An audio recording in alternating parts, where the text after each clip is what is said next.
Right, I'm not quite sure why I'm an expert giving a presentation on this, apart from the fact that I am a patient and I am quite passionate, I suppose, about actually producing patient information that is accessible. And that's my big point, is accessibility, really. So and maybe you'll get something from this, I hope so. So I was given the right patient information at the right time. So I'm talking about levels of information and the timing. I couldn't come up with another way of saying timing of information, so there we go. So what I wanted to start with was just to put you in the place of a patient, newly diagnosed patient. You have no medical background, and somebody says to you, as they did in 2000 with me, you've got a pheochromocytoma. So does anyone know what that says? Does anyone know what language that is in?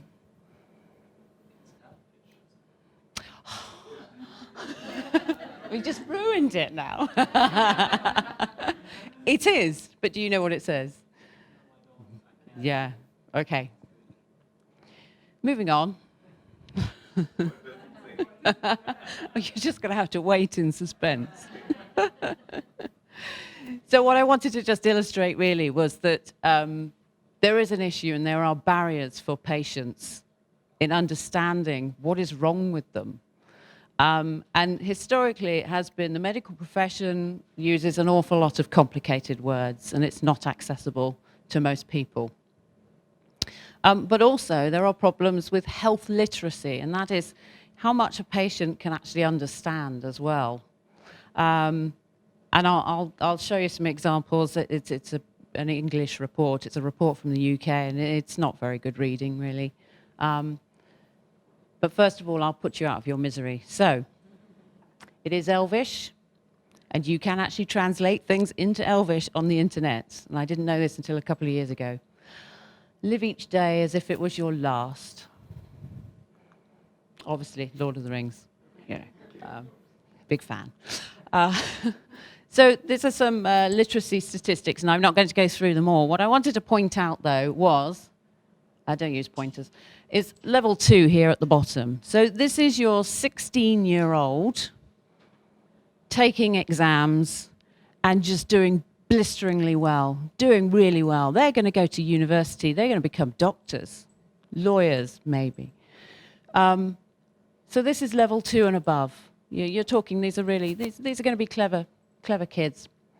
Anything below that, they're going to have problems understanding your medical terminology, etc. And in the UK in 2011, these were the statistics. So about 55% of the population was that level 2 or above. But if you look here, these are adults, these are not kids, these are adults. 45% of our population can't even read a household budget or a train timetable, that sort of thing. That's almost half the population, and this is a developed nation that should be slightly ashamed of itself, quite frankly. So what I've been working on over the last few years, and I'm not perfect, we can't always do it, but I work from the magic number 13, which is unlucky for some, but actually this is what you should be aiming for. If you're producing patient information, you should be aiming for an audience that has a reading age of 13, which is really tough to do when you've got to explain something like pheochromocytoma, or in our case, ganglioneuromatosis, or genes, that sort of thing. But this is the number that needs to be aimed for to try and reach as wide an audience as possible. And there are some simple ways of doing that I've come across over the years from various training courses and presentations that I've seen, etc. And one of them is actually, it's a really lovely, simple tool called the Gimble Fog Index. It works for us in English. I have to say that I'm not sure about other languages, but I would need to look into that. But this is a tool where you literally copy and paste what you've written. You put it into a box, you click calculate, and it tells you what the reading age is of what you've written. And invariably, I will write something, put it in this box, and it will tell me I've got a reading age of 15. But it also highlights bits. It won't tell you how to fix it, but it will highlight things. So it'll highlight words of more than 3 syllables. If you've got words of more than 3 syllables, you know, it's not going to work very well for people with low literacy rates. And you can start fixing things. So I just did an example. We have an information book here on MEN2A, because I know all about that one. And on the left there, you can see our 2010 version. Just from looking at the sort of construction of it, you can see it's quite complicated. The first sentence alone in 2010 goes on and on and on and on and on and on. And we simplified this, so keeping sentences short was really important. And then at the bottom, in the last sentence on the page there, you can see each type of growth may occur alone and independently of MEN. Now, one of the basic things you can do independently is 5 syllables. So why not just say each type of growth may occur alone and separate? You know, it's so much easier. And that was done using the gunning fog thing. I knew that was going to happen. There's another resource as well that you can find online, and I think you'll get all these slides anyway. So Ask Me 3, something we came across years and years ago. It's so long ago, I can't remember when. So there are various words, and there is a fact sheet which gives you suggestions of different words to use. Because medical words like benign, we're always saying it. We're a sophisticated audience. We're always saying things like benign, cancerous, metastasis, all of these sorts of words. We know what they mean. A 13-year-old doesn't, or an adult with a literacy age of 13 does not.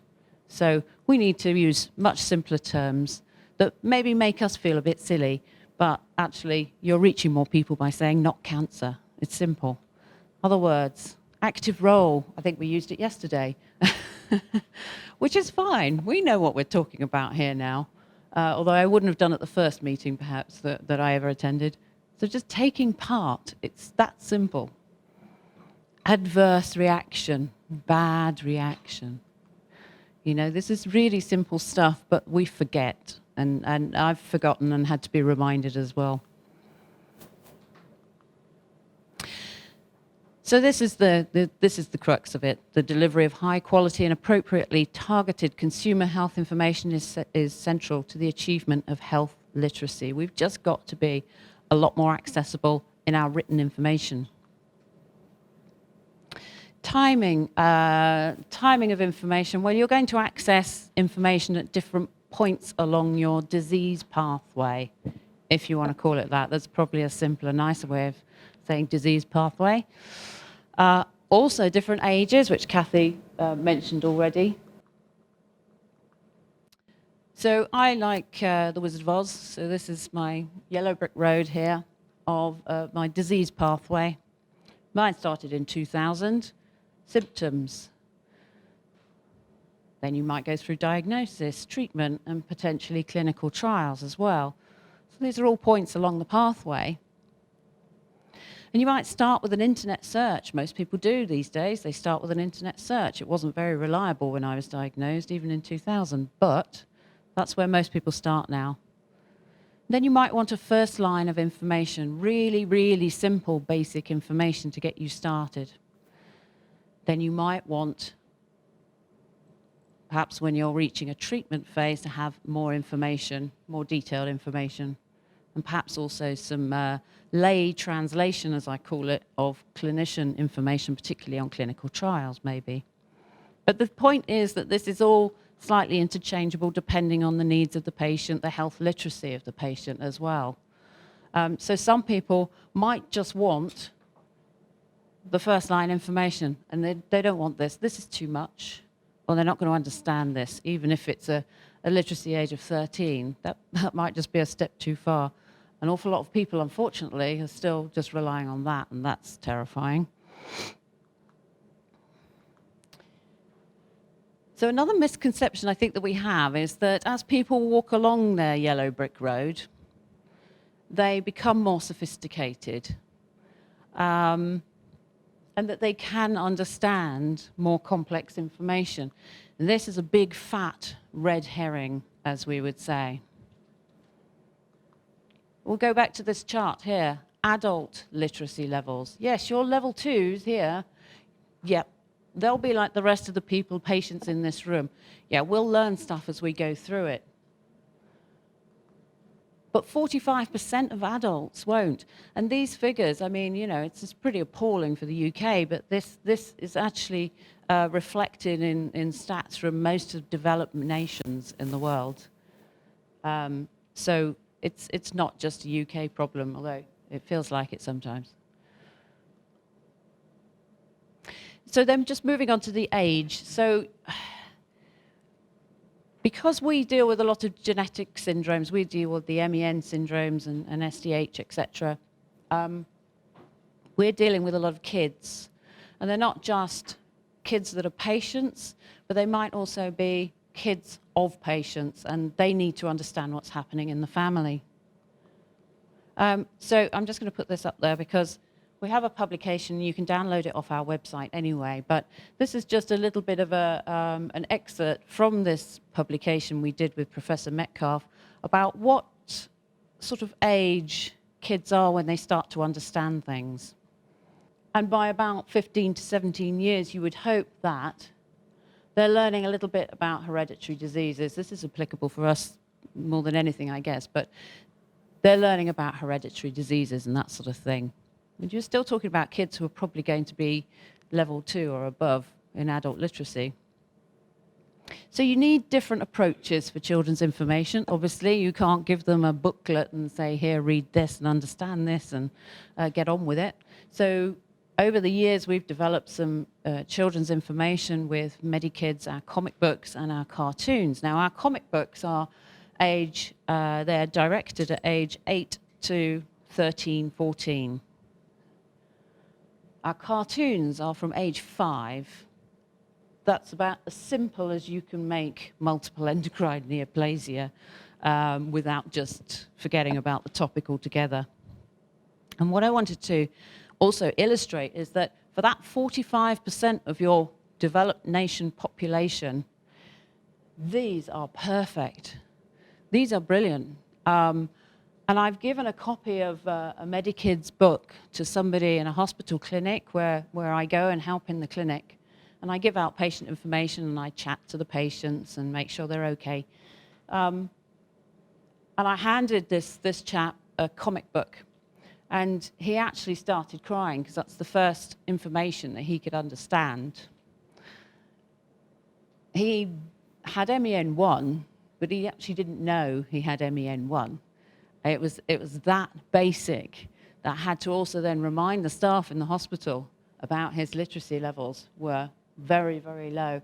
And he took away his comic, really excited. He would be able to understand a lot more about his disorder. So that's why I love Netty as well. I think some people think it's a little bit of a gimmick and everything, but actually we love Netty. And this is an illustration that Theodora commissioned for us for Genes for Genes Day, which is very relevant for us. We have quite a few days that are relevant for us, and it's quite hard to keep up sometimes. But this was one. We have Netty with an offspring wearing jeans for Genes Day, and this is really accessible to people who don't want words. You know, words are a problem. So we like to use Netty when we can. So just to conclude, if you're ever writing patient information or you want to review your patient information, your written stuff, your websites, anything to do with this, think about the information access points. So have something to hand out in clinics that's really, really simple and a first line. Don't overload people. Have different resources for different ages. And tailor your information, so no more than 13 years literacy age.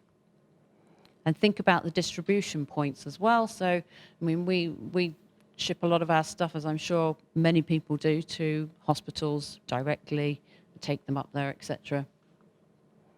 And never, ever forget to be accessible, or you're missing 45% of your population. That's it. Me. Oh, is that?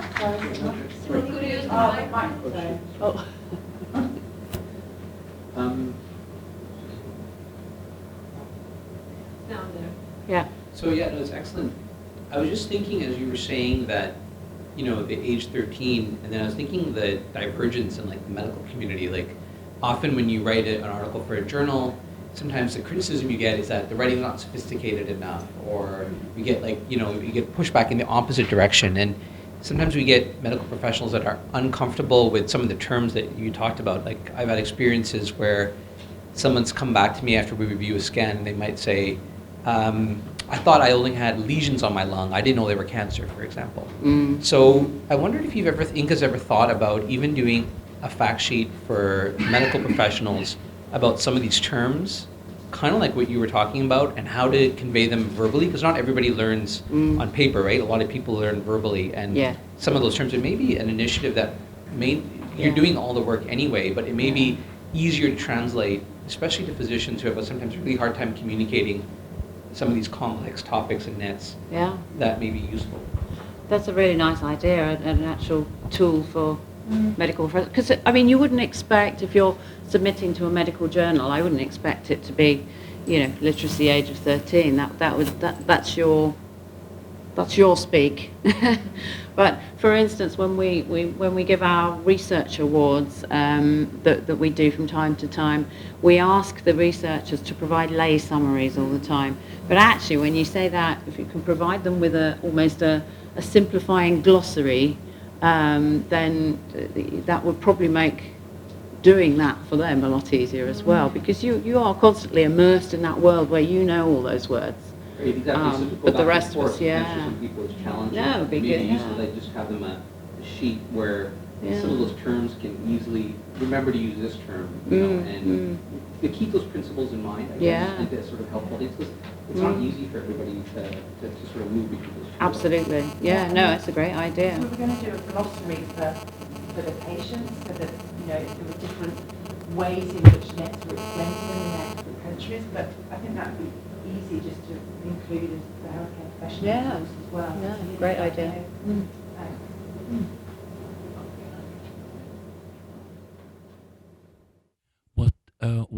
What we did in various disease areas, in leukemias, myeloma, melanoma, we sat together with the key opinion leaders, the patient organization, and we actually spent like 3 hours talking about just that.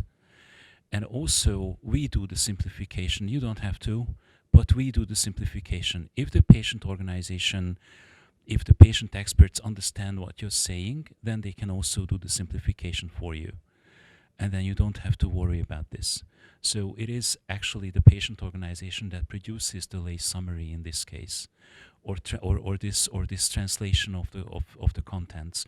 And we've done a lot of that also with trial protocols, informed consent forms, in order to make it more accessible for the patient communities.